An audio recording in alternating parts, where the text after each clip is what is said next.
Okay, so just to give a brief introduction of what this is all about and um, why we're gathered here and what we're hoping to bring about from this and move forward with is the New Haven Food Entrepreneur Showcase and um, coming out of the CT Food Launchpad program. And the whole idea behind this is helping to connect the dots in the New Haven food entrepreneurship community, which already has had a bunch of stuff, great stuff going on from individuals and organizations. And with the CT Food Launchpad program, we've been trying to add in one slice to that equation, but also trying to help to organize and bring about a little better visibility of all the resources that are available in New Haven to food entrepreneurs, no matter at what stage of the game you are in. And so basically what we're going to do, keep it to a pretty short, brief event, is first we're going to do a quick overview of the New Haven Food Entrepreneur Resource Map that we put together, which visualizes all this current state of resources available to entrepreneurs and also spots some of the voids in the system and some opportunities to build out stuff in the future. From there, we're going to hand it over to some of the leaders at organizations in New Haven that have been helping out the food entrepreneurship community. And from there, we'll then hand it over to the two ventures that are in the first cohort of the CT Food Launchpad program, which basically helps food startups in the New Haven area, particularly those from underserved groups that already have a early stage food product that has gained some momentum.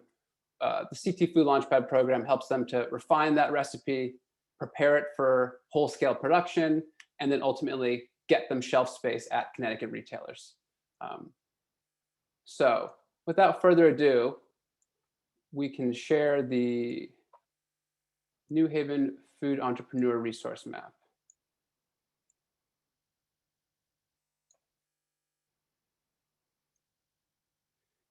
And so basically, this is a public spreadsheet document that we've made accessible if you go to atticusmarket.com. We have a link to the New Haven Food Entrepreneur Resource Map, and we'll be sending links out to all of this afterward. And basically, it uses a similar format that other cities have used to map out their startup ecosystems. And there's a bunch of different of these versions of those templates out there, but this is one that we saw to be particularly straightforward.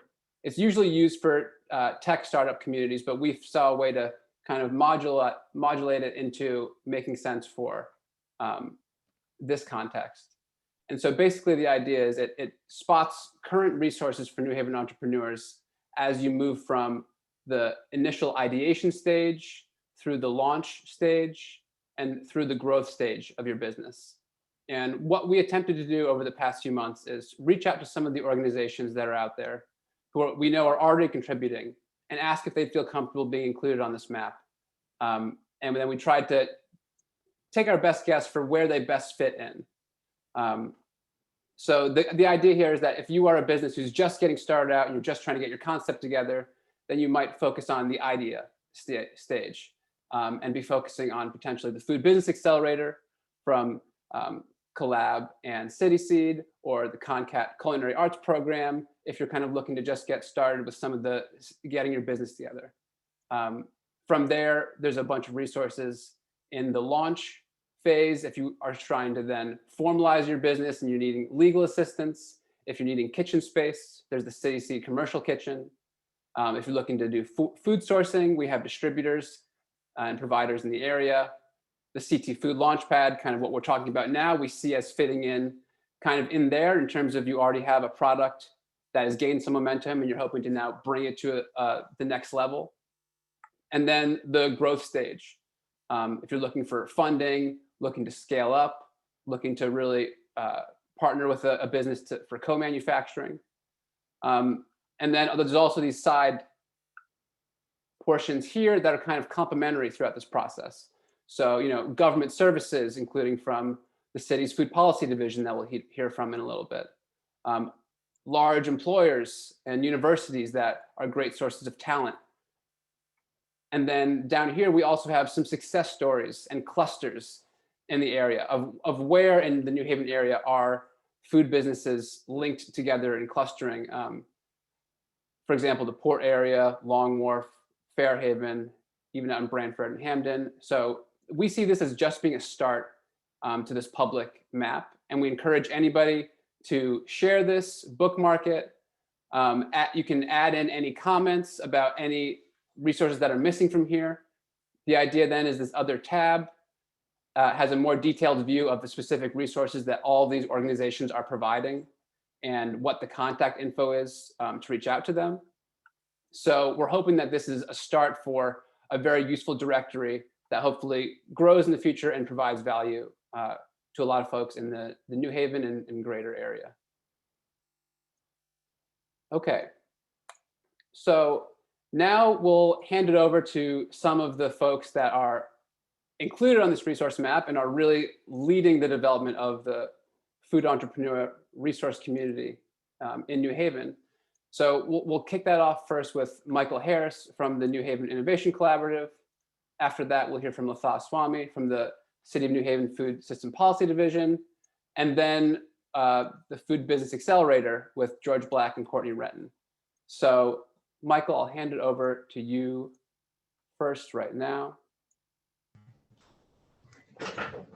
Great. Thank you, Reed. My name is Michael Harris, and I'm the director of the New Haven Innovation Collaborative.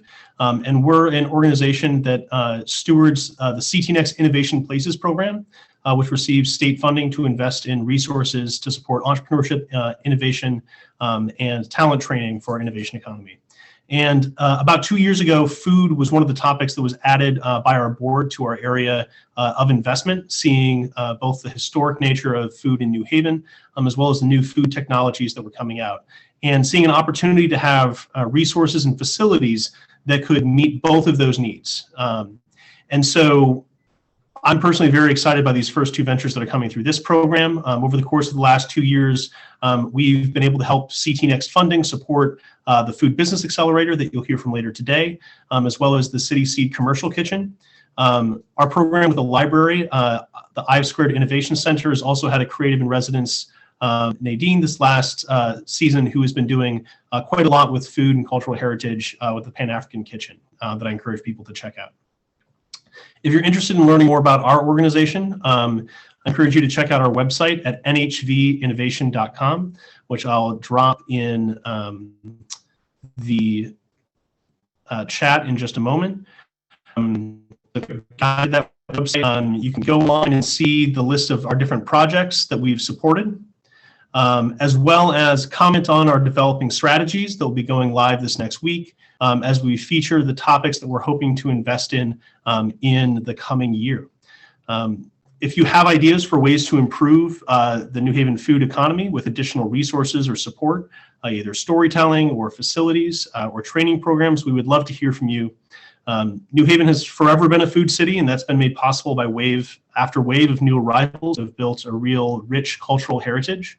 One of the things that personally I find very exciting about food innovation is the ways that it can turn cultural capital into economic capital in ways that we sometimes think in a very narrow way of intellectual property. And it is both something that can enable communities to come together and feature the rich cultural backgrounds that they have, while also meeting our need to eat and eat well in ways that are currently challenging our wellness and health as a society on the basis of our diet.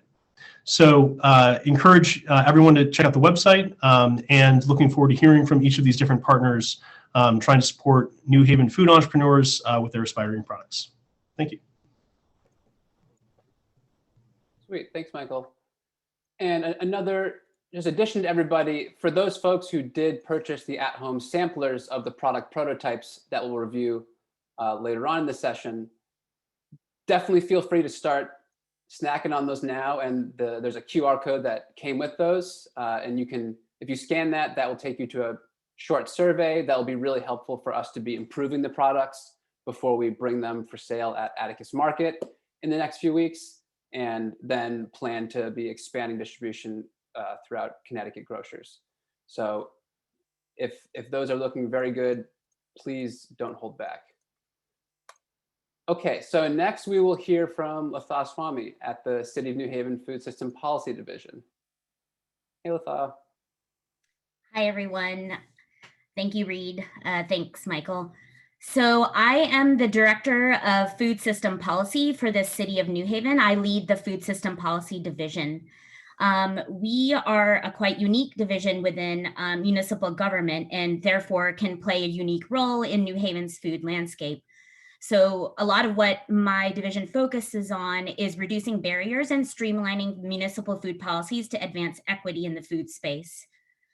Just to give you guys an idea of what we work on, my division works across 3 thematic pathways: socioeconomic justice, environmental justice, and health equity, which kind of focuses in on the goal of supporting and developing anti-racist food, farming, and land use policies. We work on several projects across the entire food system. We have a large project in urban agriculture going on right now. We work on values-based food procurement for public institutions, composting, equitable sugar reduction policies, and we work at a variety of scales from local to the international. So today I'll focus on some of the food entrepreneurship work that we are focused on. So food businesses in New Haven come up against some barriers, whether they're municipal or systemic. These include city processes that are opaque or cumbersome to navigate, as many of you may know, like permitting processes. There are also outdated and complicated zoning regulations and land use policies that may not be favorable to the work that you'd want to do. This also, we also need to consider the remnants of racist practices such as redlining. There's also difficulty accessing knowledge and financial resources. And obviously this is why the Launchpad is launching to help with access to some of those things. And, without being mindful of how the food landscape grows in New Haven, this can also be a catalyst for displacement and gentrification in certain areas in New Haven. So basically my division is hoping to overcome these barriers by working toward ways that we could eliminate these longstanding regulatory resource and information barriers. We want to create transparent, easy to navigate city processes, update those outdated zoning regs and land use policies. We want to make information easier to access, and we want to make sure that we're connecting better with communities that have been historically disadvantaged or disinvested from, like Black, brown, and low income communities. So one of the tools we're working on is a food business toolkit. This isn't launched yet. We have someone in the division, Lexi Basil, who is working on this right now. So this is just a first draft. It may look completely different, except the cover, when you see the final product. But I wanted to share some of this really quickly, just so that you all know what kind of information we're trying to make more transparent. So as I mentioned, permitting can be really complicated. You may get different answers at different times depending on who you're talking to. And this is not unique to New Haven. This happens in every local government and all levels of government. So one thing that we wanted to work on is streamlining this process and just making information really clear. So we have actually compiled information on the various food business licenses that you can get, all the way from cottage food, which is producing food from your own home kitchen, all the way to brick and mortar food service establishments and mobile vending operations. And again, this is just a draft, but kind of just to give you an idea, we are trying to lay out the process very clearly, step by step. Here's an example on the cottage food side, the micro food business side. And we define all of these as well in the guide. And brick and mortar. So as you see, all of them involve different steps. And as I mentioned, zoning can be quite complicated to navigate. Here is a zoning use table that would be relevant as you navigate launching your business and getting the required permitting.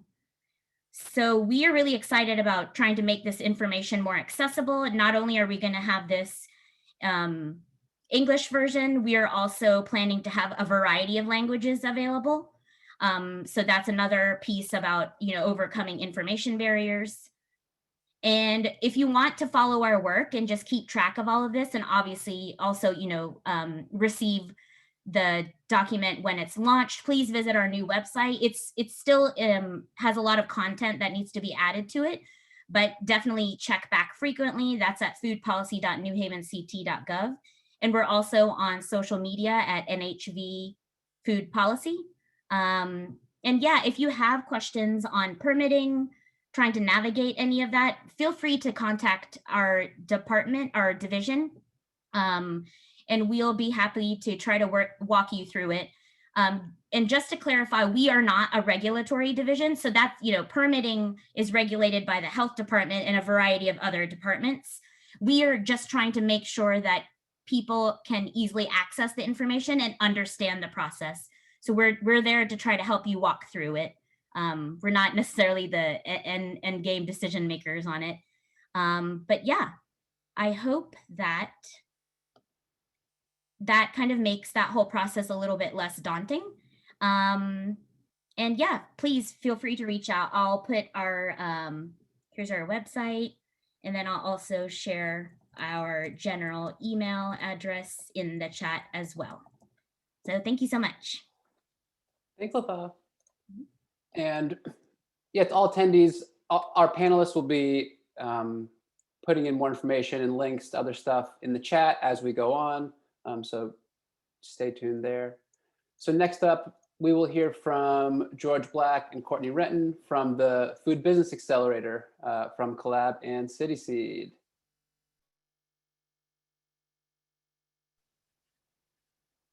Hey, everybody. Great to be with you.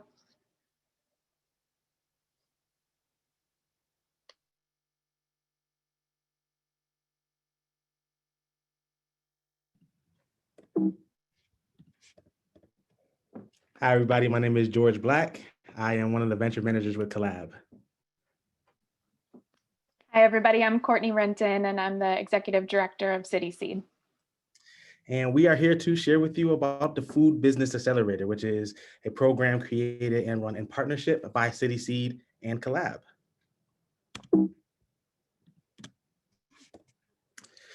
So first, we would love to share a little bit about the goals of the accelerator. The goals of the Food Business Accelerator are one, to remove barriers to food entrepreneurship across the state of Connecticut. And we do that through training and network building and creating access to resources. Two, we want to promote and create economic inclusivity, especially for entrepreneurs of color and women. We want to support diversity in leadership by increasing leadership of people of color and immigrant food entrepreneurs. Fourth, we want to strengthen local food systems by linking rising food entrepreneurs and farmers. And then lastly, we want to elevate authenticity by promoting the cultural heritage and stories of our entrepreneurs.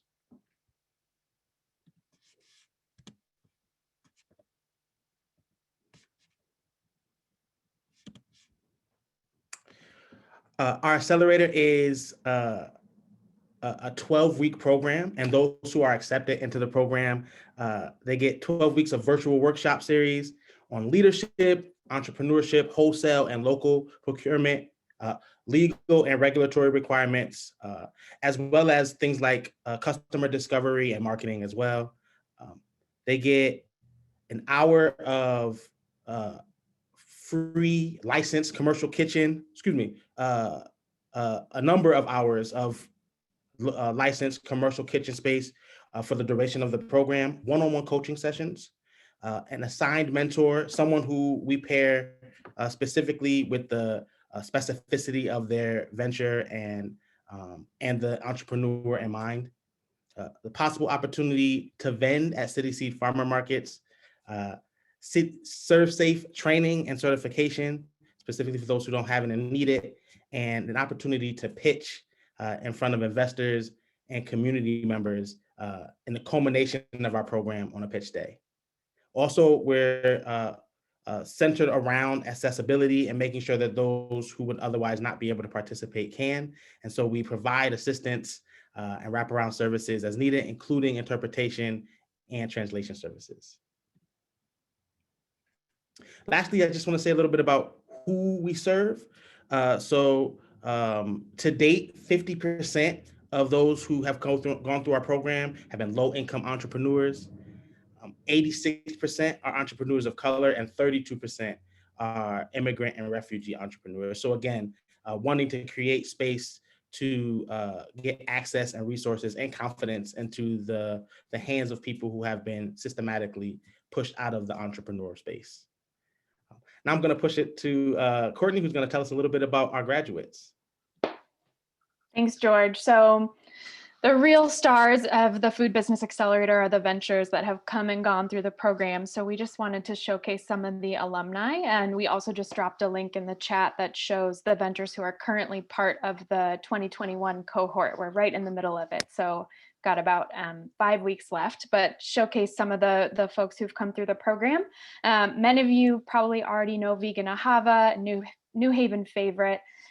Priya Benton launched a vegan soul food truck and a brick and mortar spot serving affordable, flavorful, plant-based comfort foods. The macaroni and cheese is a real favorite among vegans and non-vegans alike. It's really amazing. And you can support Vegan Ahava at the brick and mortar location at 129 Court Street, and also the food truck that's parked outside 400 College. The next one we want to give a little shout out to is Chi Foods, which was part of the Accelerator last year. Tiffany Leong's ethical company is dedicated to bringing traditional East Asian superfoods to the mainstream Western market through a ready-to-drink beverage line. They just launched this beautiful branding recently and are launching the products this spring, and you'll be able to find them in New Haven as well as online. And then lastly, want to give a little love to Oshido. Kwame's hot sauce company is designed to introduce the bold flavors of Ghana through flavors incorporating fresh, spicy, locally sourced ingredients. So there's, you can buy them in mason jars, use them as a marinade, vinaigrette, to really enhance all kinds of meals. And coming soon, you'll also be able to buy these products online. So those are 3 kind of recent alum from the program. You can see a variety of different types of food businesses, everything from food truck to brick and mortar to packaged foods. And we're really excited about this next cohort coming soon. And we'll have a pitch day celebrating all their ventures coming up in April that you'll be able to meet them and learn more about their products. So yeah, that's it about the Food Business Accelerator. You can reach out to me or George or anyone on the City Seed and Collab team. I'm really glad to be able to share the program and be here with all of you tonight. Thank you so much. Great. Thank you, George. Thank you, Courtney.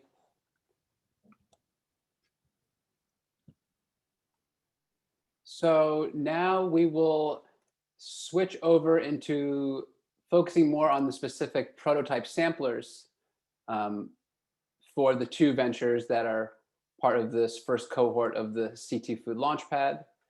And those are Huneebee Project and Sanctuary Kitchen. And we're super, super excited for them to be the first participants in the program. We love their missions, and they already had amazing products that people absolutely loved. And we saw kind of a perfect alignment for our capabilities for wholesale production and kind of with the great momentum they already had going on. So we're so pumped for that. And basically, I'll be switching over to Brian Lance, who's the head baker at Atticus, and he can speak a little bit about the process and some of the challenges of starting to work with some of these ventures, refining the recipe while still trying to stay true to it, and ultimately end up with a product that everybody feels good about and that we think can succeed in retail. So we can hand the showcase over to Brian.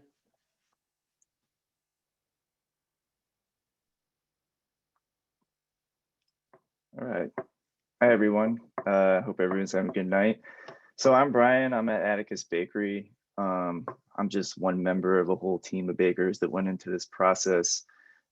Basically, our job at the bakery was to collaborate with Sanctuary Kitchen and the Huneebee project and try to figure out what exactly we were going to make.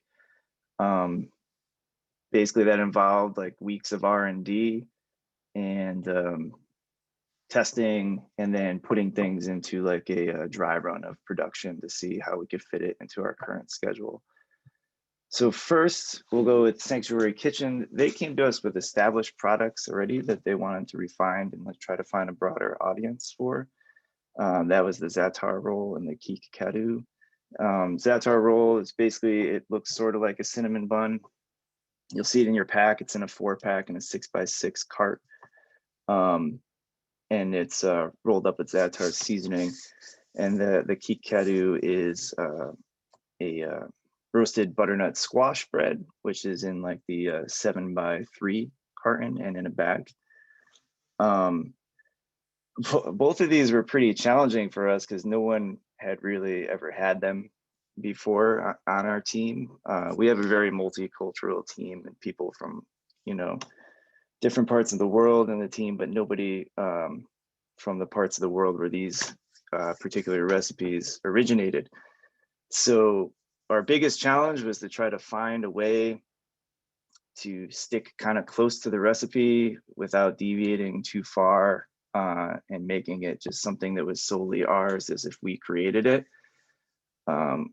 I personally wanted to make sure it was like sticking closely to the authenticity of the existing products. So that said, we went through several different versions of each, some better than others. But in the end, we ended up with what's in your bag tonight. The main revisions we made for the za'atar roll is at Atticus Bakery, we no longer use white flour. We only use flour from grains grown in New England or New York in the Northeast region, and only sifted to a certain percent. So all of them all have the bran left in them. So one of the biggest changes we made was the removal of white flour to kind of align it with the bakery's mission. And then the other thing we did is we introduced some sourdough starter into those za'atar rolls to kind of deepen the flavor, extend the shelf life, and also kind of gives it a little more consumer appeal based on like the markets Atticus sells to. And again, it aligns with the bakery's mission of using natural leaven and sourdough. We also decided to pack it in the little 4-packs that you got tonight to kind of make it a little more, a little easier to sell over the counter at our real retail spaces. And then for the kikadu, I'm laughing because we really struggled with this one, and I think Sumiya could probably vouch for that. But we ended up overcoming. What we did with this one was we switched out the flour to a sifted spelt, so that gives it a softer texture and kind of like a sweeter, nuttier flavor. The sifted spelt is our go-to pastry flour at the bakery. We make our tart shells with it. The ones that you'll see from Huneebee, those are made with the sifted spelt. And we use it in probably 75% of our pastries at the bakery, including our pie dough. Yeah, so for that one, we stuck very closely to the recipe, added the spelt, which gave it that flavor and texture, and then we changed up the packaging a little bit to kind of make it aesthetically pleasing. So that's what we did with Sanctuary Kitchen, and overall, we're pretty pleased with the results. That was a very challenging project for us, and it really kind of tested all of our skills as bakers. And then for Huneebee, it was kind of a different situation. They wanted to start from scratch, basically, and design a product that features honey, but also accounts for like a limited supply of honey. They're not a massive apiary where we can get 5-gallon pails of honey whenever we want it to make these products. So we had to find something that featured honey, but didn't do so in a quantity that was unsustainable for the project. So we went through a few different things. We thought about scones, we thought about honey oat bread, but ultimately we found that those things, the honey kind of takes a backseat role to the other ingredients. So we wanted something that put honey more in in the front seat in terms of flavor. So what we ended up doing was going with the honey tart, the salted honey tart that everybody has tonight. And like I said, that uses our sifted spelt flour that's in the tart shell. And it's a custard-based tart filling that uses honey and salt, and it's topped with a Malden sea salt, the flaky sea salt that's on top there. The tart shells, because they have the spelt, they're very crisp also and sweet. So that's basically all I have in terms of the food. Like I said, for the bakers, it was a really big challenge, and we run a pretty democratic type of bakery. It's not just me barking orders at everybody. So it was a really big collaboration for us inside of the bakery. In addition to collaborating with the two organizations, you know, we had to really draw on all of our skills and resources as bakers and try to find the best way to approach this as we could. And we're going to continue working from here based on the feedback we get from tonight and the additional feedback from the two organizations. And it's been fun, challenging and fun. And that's all I have. Sweet, thanks, Brian. So like Brian said, the feedback that everybody gives on the samplers based on the QR code that came with your bag, that we'll be using that to help us be refining the products. I'll also just post the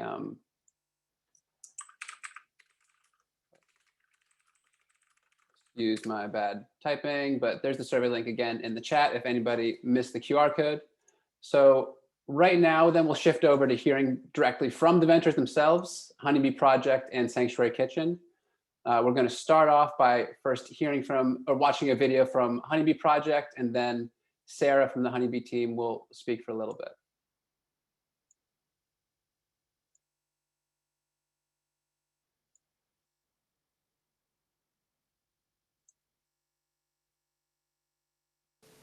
Hi, I'm Sarah. I'm the founder and executive director of Huneebee Project. Huneebee Project is a social enterprise that's powered by youth. Youth experience transferable job skill building and equitable employment opportunities while simultaneously installing honeybee hives and pollinator-friendly gardens in community spaces across New Haven. Hi, I'm Nazir, Junior Garden Site Manager at the Huneebee Project. Hello, my name is Dylan Torres. I'm a Junior Garden Site Manager at the Huneebee Project. Hey, I'm Alexandra Guzman of the Huneebee Project. I currently work as a bee apprentice. Hey, my name is Gianna.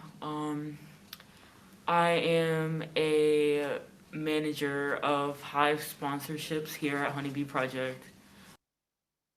Huneebee Project is a program to help people with any problems they might have by working with bees and working as a team to help with any challenge that they might be facing. So bottom line, a really therapeutic experience for everyone. It's a very interesting experience overall. And not only does it help you develop general work skills that you would need in maybe some field, whatever field you're aiming for, work, it also helps you with personal skills, teamwork skills, social skills, things like that. I would see Huneebee Project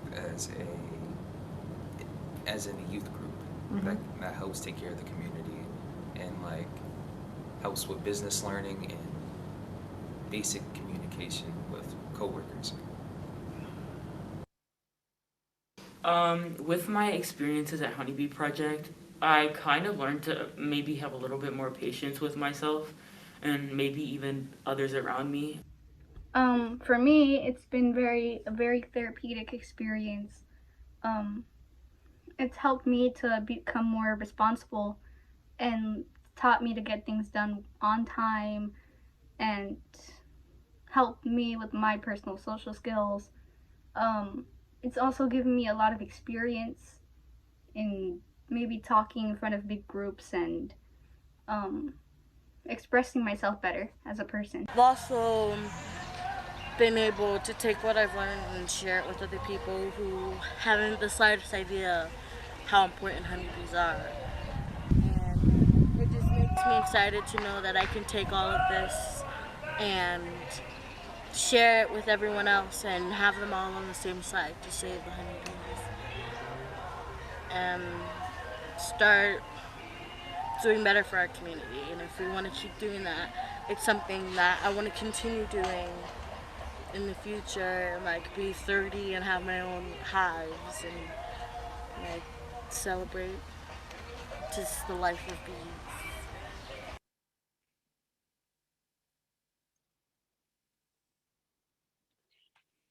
Great. So now we'll hear a bit from Sarah over at the Huneebee Project. Hey everyone, thanks so much for being here. And really wanted to give a big thanks to Atticus and the whole team. It's been such a pleasure working with them and learning from them. And as you can see, our youth are pretty special. And one of the things that has been so fantastic about this opportunity is that it also involves our community. And so we're really looking forward to hearing what you all think. And I will also put in the chat box our email address if you want to learn any more information about Huneebee Project, as well as, our website, as well as an email address. And thanks again. Great, thanks, Sarah. So now we'll switch it over to hearing from the Sanctuary Kitchen folks. So Sumiya and Abir from the Sanctuary Kitchen team. Hi, everybody. I'm going to turn on my presentation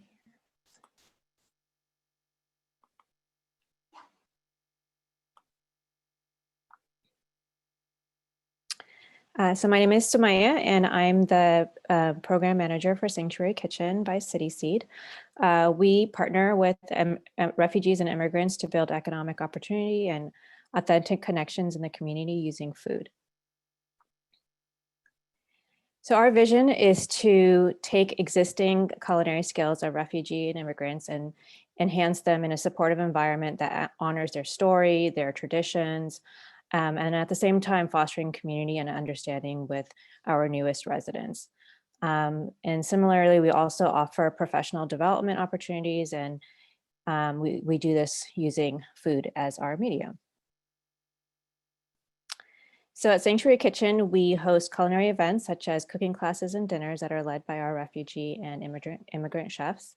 We also have a social enterprise, which pre-COVID focused on catering. And we offer ready-to-eat, authentic, multicultural gourmet dishes while providing regular employment with a livable wage, professional training, and assistance in integrating the refugees and immigrants that we work with. So just some highlights to share that we're really proud of is that we launched in 2017. And since then, we have the chefs that we work with, mostly women, have collectively earned over $180,000. We've worked with 47 chefs from 12 different countries. We over 600 culinary events and catering orders. And as such, we've been able to reach thousands of community members, not only in New Haven, but in all over Connecticut. Since COVID hit, we've had to quickly pivot from our catering model to a pre-order and pickup meal model. And because we've had such great support from the community, we've been actually very lucky to maintain employment for all the chefs that participate with us. And then in December, we also moved into a new commercial kitchen. So we're really excited about that because this allows us to grow our production capacity to get a larger reach with our food, as well as provide professional training and culinary training in a state-of-the-art kitchen.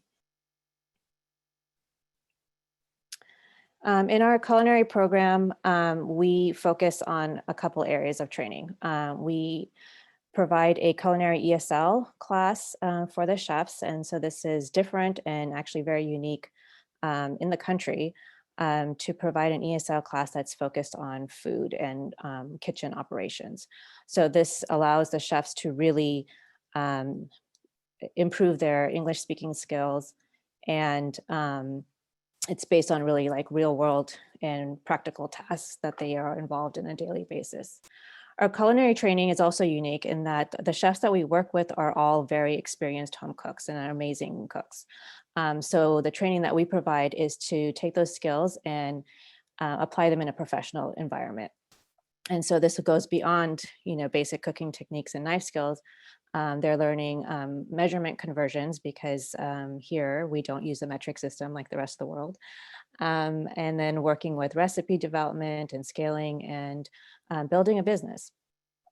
And with that goes with job readiness and placement. So this ranges from computer literacy to resume building, interview skills, and then working with partners in the community to provide job placement once they complete the program. And then because the chefs, it's part of our program is to promote their stories and share their culinary histories, we work with them on public speaking and storytelling.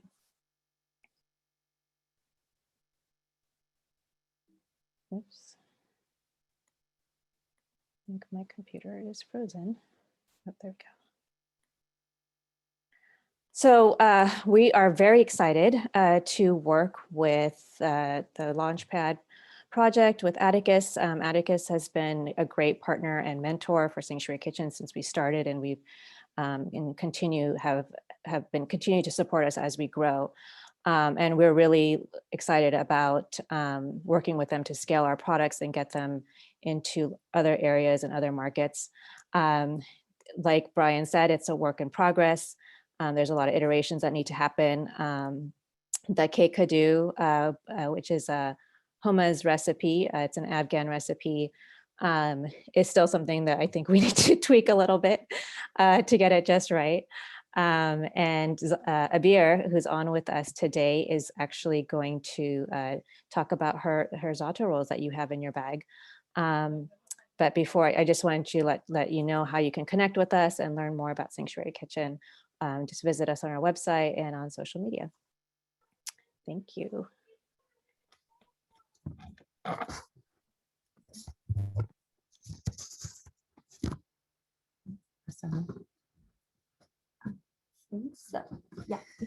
Good evening, everyone. Thank you for joining us today. My name is Abir, and I left my home country of Syria with my family in 2012 to Jordan. I moved to New Haven in 2016. I'm a chef at Sanctuary Kitchen at CT. Today, I would like to share with you a delicious and healthy dish is lafafat al-za'atar, as in English, like za'atar roll. Za'atar rolls are a type of viscers of or bird applied with za'atar and olive oil. It is very famous dish in every Syrian table, and mostly served on breakfast table, and many people enjoy to eat the za'atar with the black tea. I want to mention what the za'atar. This like a small plant. It is a grow between the rock and my country, but here we've grown like in farm, and it is very healthy, and use it for health too and for food. The za'atar is like in Middle East, like Lebanon, Jordan, Syria, all of them. That's the za'atar is especially over there, and after that, people around the world knows the za'atar. I think this dish is being, inshallah, successful, and with the fry, yeah. And thank you so much. Great, thank you, Abir. So now that we've sort of concluded most of the speaking portions from other guests for the event, I just wanted to take a second to go over the CT Food Launchpad program and how other food entrepreneurs can be submitting to it. And then we also will have a few minutes at the end until the 6 p.m. cutoff date. And if any of our panelists are willing to stick around for a few minutes, I've seen some questions coming in on the chat, and we can try to tend to some of those if there's any other ones coming in as well. So right now, I'll just quickly share. So like we had said, this is all kind of this event, and our hope is to do these every 6 months with a new cohort of ventures from the New Haven area to help them tweak their recipes and scale it up through the CT Food Launchpad program. So anybody who heads to atticusmarket.com, you can find our CT Food Launchpad page. And basically that shows you the process for how this all works. You pitch us your product, you join the cohort, you might see some familiar faces on here. We'll optimize your recipe, add in local ingredients where it makes sense, launch it with a fun event like this one right now, and then work to distribute it throughout Connecticut grocers. So if you are a food entrepreneur who has a product and you've gained some momentum, we would love to hear from you. So if you head to this webpage, and we'll post this in the chat as again, there's a form here that you can fill out to give us a little bit more information about your product, where you're at in terms of development and distribution, as well as links to your website and social media. And then from there, we can get in touch with you and let you know if we think you're a good fit for the next cohort, or if we think there's a few tweaks that might make sense, or if there's some other folks in the resource map that might be a little more relevant for where you're at. So regardless, we'd love to hear from you. And another reminder also, if you haven't already, we'd love for you to fill out the surveys that came with your sampler bundles, and we'll be using that to update these products before we release them for sale at Atticus Market in the next few weeks over at 771 Orange Street in East Rock. So with that, I just want to thank everybody for coming out to the event. Like we said, we're going to work to have these every few months, and stay tuned for the Huneebee and Sanctuary Kitchen products to be available at Atticus Market. And like I said, if our panelists are willing, we can stick around for a few minutes and just answering these questions in the chat. It doesn't have to be via video.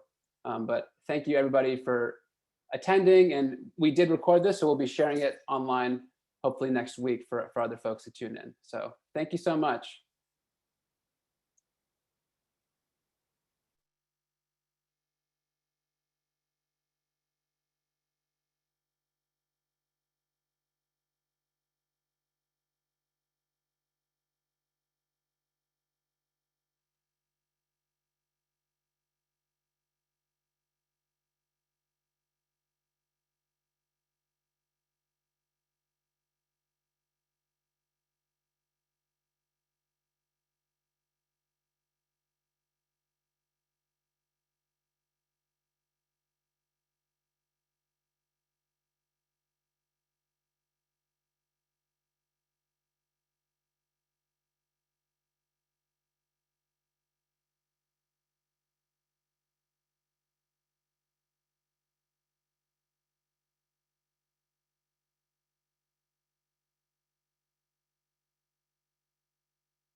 Someone asked when the new location is going to open.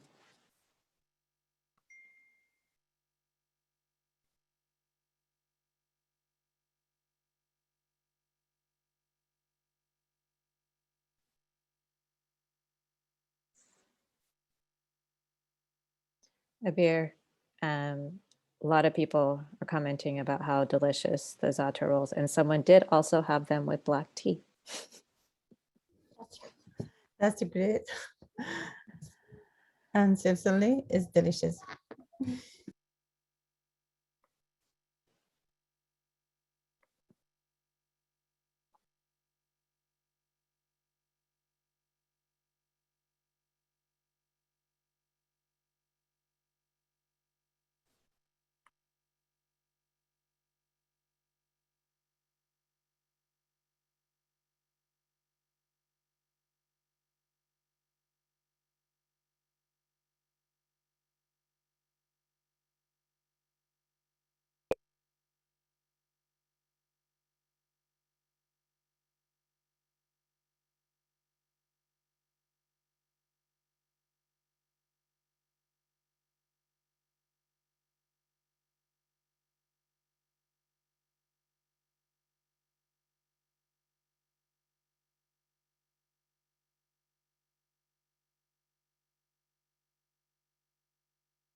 I feel like there needs to be some music playing or something. I agree.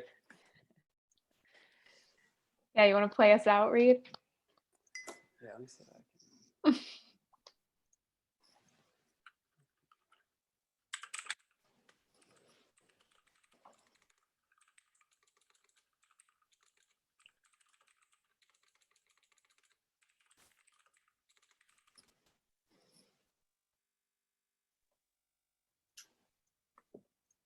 This might be weird. Sarah. Oh, I don't know. Am I on mute? Oh no. Sarah. I actually emailed you a long time ago, but a lot of my emails go to spam because of the city email. But because I'm on this call with you now, I just wanted to catch you to say that we'd love to connect, especially around our urban ag work. We received a huge grant and we're doing a whole urban ag master plan. And that includes those who have apiaries. So we'd love Amazing. And there are opportunities, paid opportunities for youth to be a part of the whole 3-year process. Oh, fantastic. Yeah. So what if I were to email you? Yeah, that usually works. It's just when I reply, sometimes it doesn't go through, but usually if it's on the same thread, it works. So Yeah. Okay. Do you want to enter your email in the chat box? And I'll shoot you an email now. Awesome. Thanks for saying something. Yeah, I was like, let me catch her. Yeah. Now it's on the recording. All right. I'm copying it now. Thanks, everyone. Yeah, this is Thanks, everybody. I'll play the elevator music again to usher us out. Awesome.